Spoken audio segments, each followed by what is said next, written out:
이분이 지난달 19일 첫 영장을 특검이 쳤는데 기각이 됐어요. 기각이 됐고 24일 만에 오늘 오전에 다시 소환이 돼서 조사를 받고 있는데 뭐 언론에서 가장 중요한 거는 뭐 소소하긴 합니다만은 예전에는 1차 출두 때는 뭐 죄송합니다, 뭐 부끄러운 좀 잘못을 인정하는 부분을 했었는데 오늘 들어올 때는 진실을 밝히겠다. 나름 뭐 각오를 한 것 같기도 하고 그걸 어떻게 분석할 것이냐 언론에서 이렇게 입장도 갈리게 했는데 가장 중요한 건 여기서 특검이 과연 이재용 부회장의 영장을 재청구할 것이냐. 어떻게 보세요?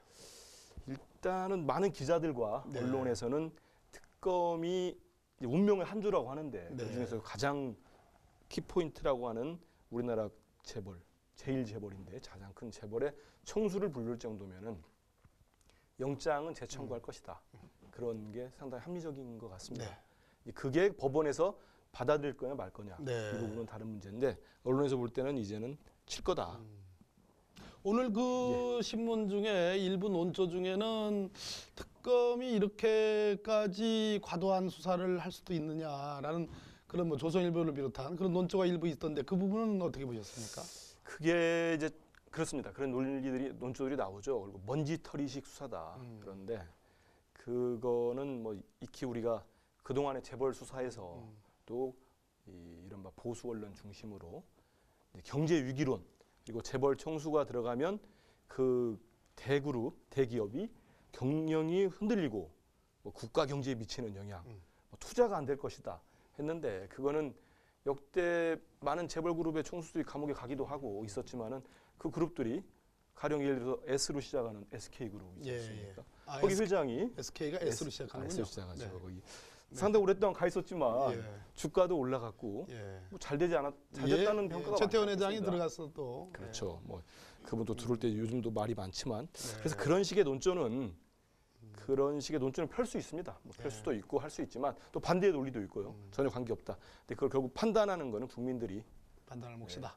몫입니다. 그 전에 법원이 판단을 먼저 하겠죠. 그렇죠. 우리 백혜련 의원님은 이재용 부회장의 재소환과 이 관련해서 뭐 혐의를 중심으로 좀 정리를 좀 해주신다면요. 네, 지금 이제 특검에서 지금 또다시 이재용 회장을 불렀을 때는 뭔가 사실 새로운 사실이 더 밝혀졌기 때문입니다. 사실. 네. 지금 그러니까 구체적으로 보도에 따르면은 삼성물산 제일모직 합병 후에 공정위가 삼성 SDI의 삼성물산 지분 처분 물량을 줄여줬다. 그래서 삼성에 특혜를 줬다. 이게 이제 새롭게 밝혀진 사실입니다. 그리고 그것을 뒷받침할 수 있는 자료로 지금 안종범 청와대 수석의 업무수첩, 새롭게 청와대에서 발견된 39건의 업무수첩, 이게 이제 존재하고 있는 것이죠. 그리고 최순실이 삼성의 이 합병 승계 과정을 도와줬다. 이런 진술도 확보했다는 보도가 나옵니다. 그러니까는 사실 이번에 특검이 저는 이재용 그 부회장을 불렀을 때는 다시 정말 영장을 재청구하겠다는 의지가 없었다면 부르지 않았을 것이라고 봅니다. 뭐 예전에 수사하실 때 그 경험으로 봐서는 그렇게 생각하시는 거죠? 네, 그렇죠. 이번에 영장을 재청구를 할 것이라고 보고요. 이번에 제가 볼 때는 이재용만이 아니라 오히려 지금 이 합병과 관련된 이재용 부회장, 최지성 미래전략실장, 박상진 대외담당 사장, 황성수 정무, 장충기 사장 이 5명이 주요 지금 일괄 영장 청구될 가능성이 크다. 일괄 영장 청구. 말도 잘 안 나오네. 일괄 영장 청구. 네, 말이 잘 안 나옵니다. 임원진 전체에 대한 영장을 오히려 이번에는 더 칠 가능성이 좀 더 강경하게 나간다는 말씀이시죠? 그러니까 특검에서도 오히려 이 5명에 대해서 다 영장을 청구하는 것이 부담이 덜할 수 있습니다. 오히려. 그렇죠. 이 중에서 그러니까 일부 영장이 발부되지 않더라도 일부는 또 영장이 발부될 확률이 더 커지는 거거든요. 그렇게 하면요? 네, 아무래도 다수 다 영장 청구하면 법원 입장에서 다 기각하기는 어렵죠. 실제로. 네. 좀 정리를 하면 지금 이제 백혜련 의원님 말씀처럼 지난번에 이제 이재용 부회장을 영장 청구할 때에는 전체적으로 그 삼성전자 박상진 사장이 이제 승마협회 회장으로 가고 최순실과 정유라 지원을 위한 계약을 체결한 것이 2015년 2월경인데 그러고 나서 이제 2015년 7월에 삼성물산하고 제일모직이 합병이 되지 않습니까? 그 뒤에 이재용 부회장이 이제 박근혜 대통령과 회동을 하죠. 그래서 합병이 먼저고 회동이 나중에 이게 되는 겁니다. 그 뒤에 이제 미르 K스포츠 재단이 만들어지고 삼성물산이 204억 원을 이제 출연을 하게 되는데 이 시점상의 이런 문제 때문에 전체적으로 이것을 뇌물수수 혹은 제3자 뇌물공여 뇌물수수로 이렇게 이제 엮었는데 법원에서 근무했던 제 경험으로 볼 때 스케일은 뭐 빵빵하게 만들어놨지만 이렇게 지나치게 포괄적 뇌물이라는 거죠. 지나치게 이렇게 하다 보면 판사들의 속성상 이렇게 잘게 쓰는 그 경향이 있죠. 그래서 자칫하면 구멍을 보여줄 수 있는 가능성이 있는데 이번에 삼성물산과 제일모직이 합병한 뒤에 7월 25일 날, 7월 17일이고요. 합병 일자가 7월 25일 날 박근혜 대통령과 이재용 부회장이 만납니다. 근데 그 뒤에 사정이 미르와 K스포츠 재단 말고도 다른 사정이 하나 또 이렇게 뭔가 권력이 박근혜 대통령 측이 권력이 청와대가 삼성에게 뭔가 봐준 흔적이 하나가 연결이 되는 게 좋겠다. 그런 게 좀 부족한 거 아니냐라는 생각하는 찰나에 이번에 공정이권이 터진 거죠. 그러니까 네. 한마디로 원래 공정위의 그 결론은 SDI가 보유한 삼성물산 주식 1,000만 주를 처분해야 한다는 것이 위원장 결재까지 마치는 등 내부 결론이 참 많았습니다. 그렇죠.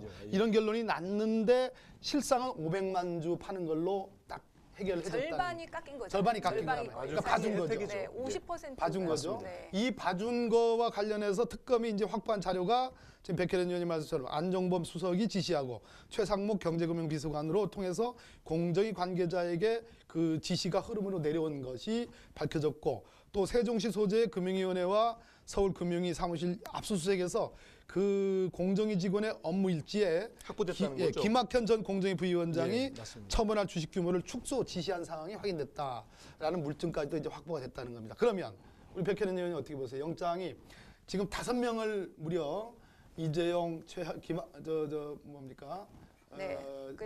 최재성, 최지성, 박상진, 황성수, 장충기. 네. 이 5명을 일괄해서 지금 입건하고 피의자가 됐다는 거고 백 의원님 생각하시기에는 일괄해서 영장 청구할 가능성이 있다. 청구할 가능성이 크다. 저는 그렇게 봅니다. 여기서 그래도 관심은 이재용 부회장이죠. 어떻게 보십니까?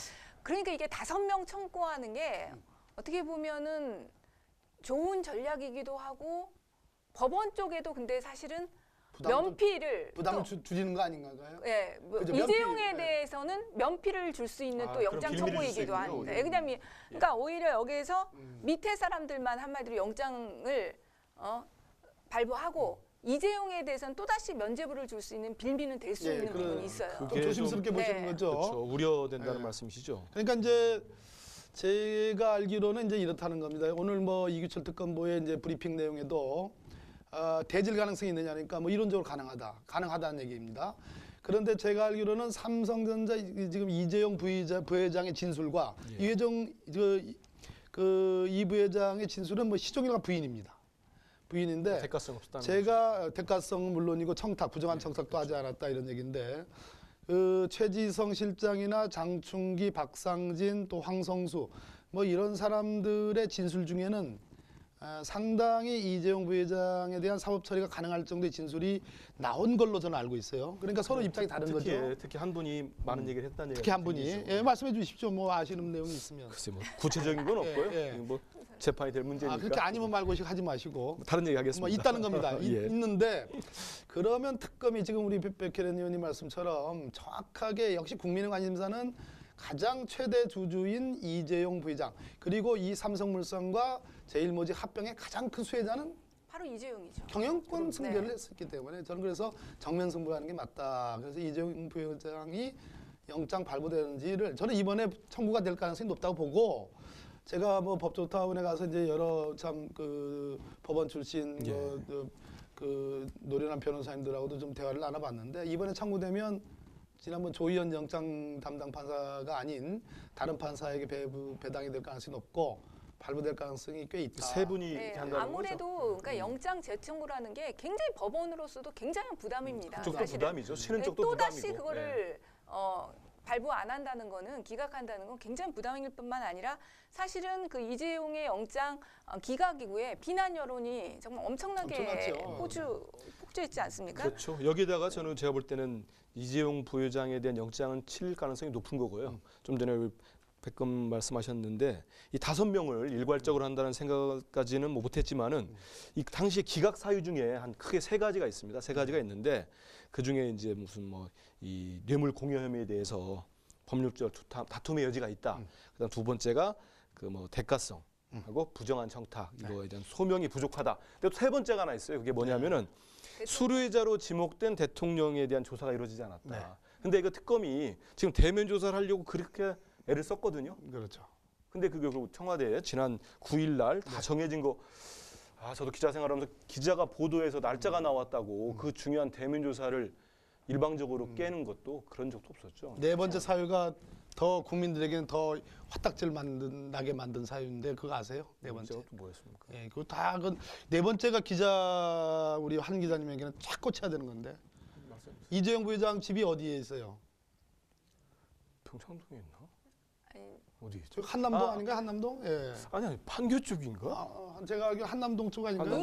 이건희 회장이 한남동이죠. 같은 동네. 이재용의 아니 빨리 말씀해. 서로 모르면서 얘기하고. 우리가 이거 영장을 기각할 때 판사들은 보통 주거 안정, 발부할 때 주거 부정 이렇게 하니까 이재용 부회장 주거 안정 이것만 나온 게 아니고 주거 환경을 고려했다. 예? 생활 환경을 고려했다.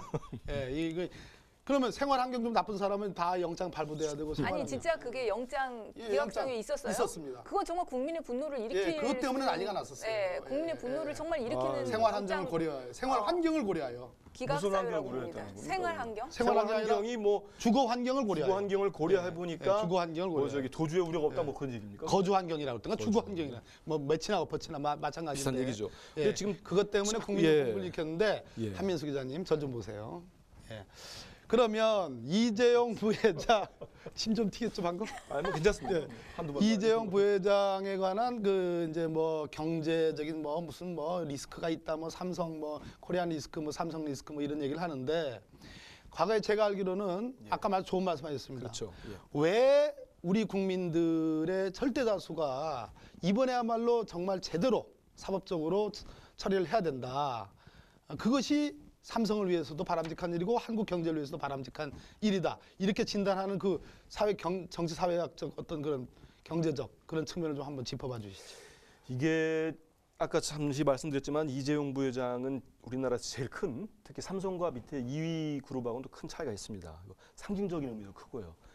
이번에 영장이 제 개인적으로 꼭 발부되고 하는 이유가 뭐 인신을 구속해야 되느냐 마느냐 그런 논란이 있겠습니다만 크게는 이게 이번에 촛불 민심 특히 그 이후로 재벌의 개혁이 필요하다.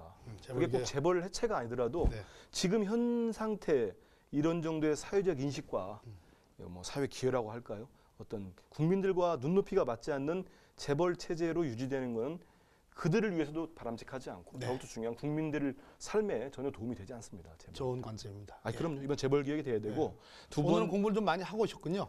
아까 저번 공방을 보셨죠. 네, 봤습니다. 예. 두 번째는 이 건이 또 대통령의 뇌물죄와 연결되는 핵심 고리이기 때문에 이번에는 판사들이 아까처럼 우리 박 의원님 말씀하신 대로 택도 없는 주거 환경을 보지 마시고 이럴 때는 박판이라고 해주세요. 박판께서 보시는 거 판사 얘기하니까.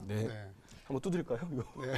1월 17일자 내일 1월 17일 그 내일 신문에 경제 경영 관련 전문가 50명한테 조사를 했는데 촛불 집회에서 재벌도 공봉구호에 40명이나 동의한다고 응답을 했다. 전문가 50명 중에요. 50명 중에 40명이 그만큼 재벌 개혁 그리고 요번 그 최순실 사태와 관련해서 재벌의 책임이 크다는데 전문가조차도 이렇게 공감하고 있다는 거죠. 그럼요. 좋습니다.